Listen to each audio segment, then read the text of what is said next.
Capitol Hill with regard to Syrian refugees. And your predecessors and those appointed by President Trump's predecessors came to the Hill and made some very interesting statements. I'd like to read some of those in my time. General John Brennan, Director of Central Intelligence Agency, said this, 11/18/2015.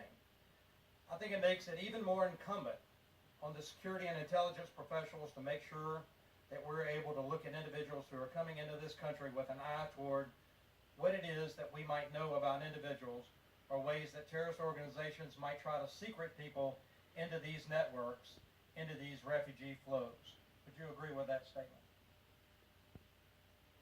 That the terrorists are attempting to gain access to the United States, passing themselves off potentially as refugees. I do believe that they have got that in mind. Yes, sir. Your predecessor, Secretary Johnson, said this, 10/21/2015. It is true that we are not going to know a whole lot about the Syrians that come forth in this process. That is definitely a challenge. We know that organizations like ISIL might try to exploit this, the Syrian Refugee Resettlement Program. The good news is that we are better at vetting than we were 8 years ago. The bad news is that there is no risk-free process.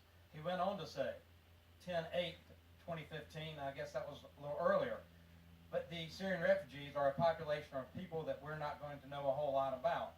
They testified over and over that Syria is in a civil war, and that the records, A, were never very good to begin with, B, have been destroyed, have been stolen, have been commingled. In fact, you can go to Turkey and change your identity with a new passport based on what we know.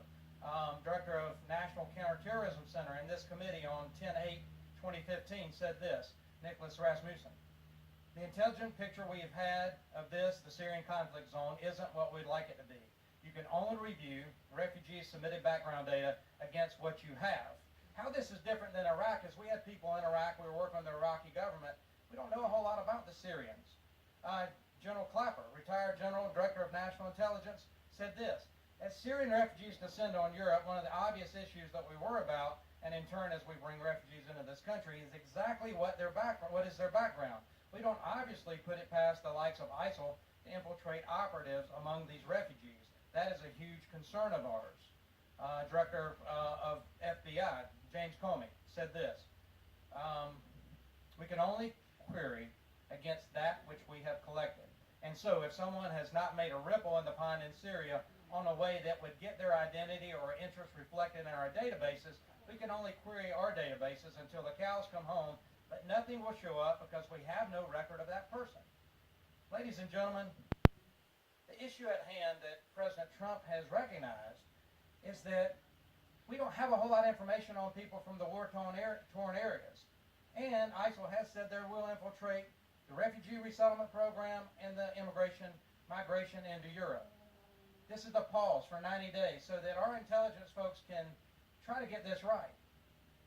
It turns off the Syrian refugee program until the president says we can properly vet those whom we're going to allow to live amongst us. This is good policy to keep America safe. It's not a Muslim travel ban. It targets an area of the world that is torn with civil war and has elements, ISIS, Al-Qaeda, Boko Haram, Abu Sayyaf, that are intent on doing Americans harm. I support this. General Kelly, thank you. I look forward to your continued leadership at the department. I look forward to working with you here. With that, I yield back. Chair recognizes the gentleman.